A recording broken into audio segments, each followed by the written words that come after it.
आज आपको एक कहानी सुनाती हूँ। एक बार एक युवा व्यक्ति एक वृद्ध व्यक्ति से मिला। युवा व्यक्ति ने वृद्ध को पहचानते हुए कहा, अरे गुरुजी आप? आपको याद है मैं आपका शिष्य रहा हूँ, मैं आपसे पढ़ाई करता रहा हूँ बचपन में। जिस क्लास में आप पढ़ाते थे, जिस स्कूल में आप पढ़ाते थे, मैं वहाँ स्टूडेंट था, मैं वहाँ पर पढ़ता था सर आपसे।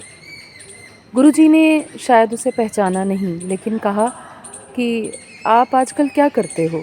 तो युवा ने कहा कि सर मैं आपकी तरह शिक्षक बन गया हूँ, मैं भी एक टीचर हूँ। आपको याद है गुरुजी एक बार क्लास में चोरी हुई थी, क्या वो आपको घटना याद है? गुरुजी ने कहा तुम ज़रा विस्तार से बता सकते हो? तो उस बच्चे ने कहा, जो अब युवा है, उसने कहा कि सर एक बार क्लास में चोरी हुई थी घड़ी की। मेरा एक दोस्त था, उसने बहुत सुंदर घड़ी पहनी हुई थी, तो मुझे वो घड़ी बहुत पसंद आई। वो घड़ी मैंने चुपके से चुरा ली। वो बच्चा जब उसे पता चला कि मेरी घड़ी चोरी हो गई है, तो उसने क्लास में इधर उधर ढूंढा पर घड़ी नहीं मिली। तो उसने आपसे शिकायत की कि सर मेरी घड़ी नहीं मिल रही। जब किसी ने कोई जवाब नहीं दिया आपके कहने पर कि जिसके पास भी घड़ी है वो वापस कर दे, जब किसी ने रिस्पॉन्स नहीं दिया, किसी ने जवाब नहीं दिया, क्योंकि मैं भी नहीं बोला, अगर मैं बोलता तो मेरी गलती पकड़ी जाती, मैं चोर साबित होता, इसलिए मैंने कुछ नहीं कहा। सर आपने फिर दरवाज़ा बंद किया, कमरे का, कक्षा का दरवाज़ा बंद करते हुए आपने सबकी जेबें टटोलनी शुरू की, लेकिन आपने उससे पहले सबको बोला कि सब अपनी आंखें बंद कर लेंगे।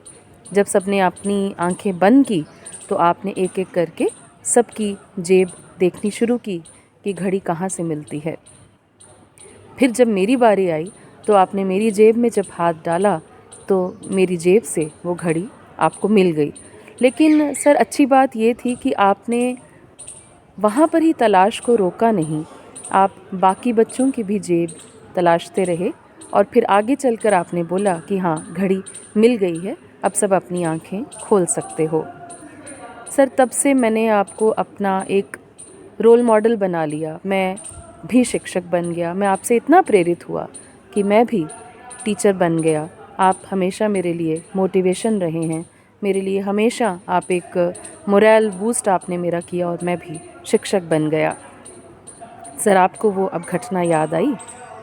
सर ने कहा, हाँ बेटा, मुझे वो घटना याद है।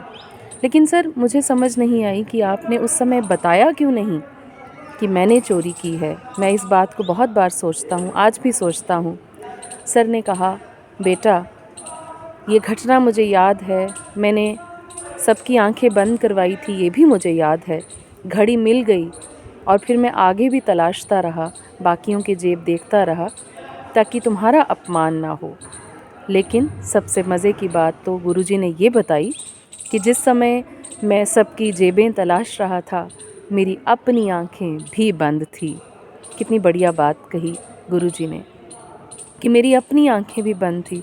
गुरुजी अपने आप को भी ये नहीं बताना चाहते थे कि किस बच्चे ने चोरी की थी। तो कई बार किसी को सुधारने के लिए किसी का अपमान ना भी किया जाए तो भी आप उसे सुधार सकते हैं। तो गुरुजी ने बिना अपमानित किए बच्चे को घड़ी सबके सामने दिखाई और लेकिन ये भी किसी को पता नहीं चलने दिया कि चोरी किसने की थी। और आज वो बच्चा अपने गुरुजी से इतना प्रेरित था कि वह भी एक शिक्षक बन गया और गुरुजी ने ना किसी को बताया कि किसकी जेब से ये घड़ी निकली और सबसे बड़ी बात, उन्होंने अपनी आंखें भी उस समय बंद रखी थी। तो अगर आपने किसी को सुधारना है तो ज़रूरी नहीं कि उसका अपमान किया जाए, बिना अपमान किए भी किसी को सुधारा जा सकता है।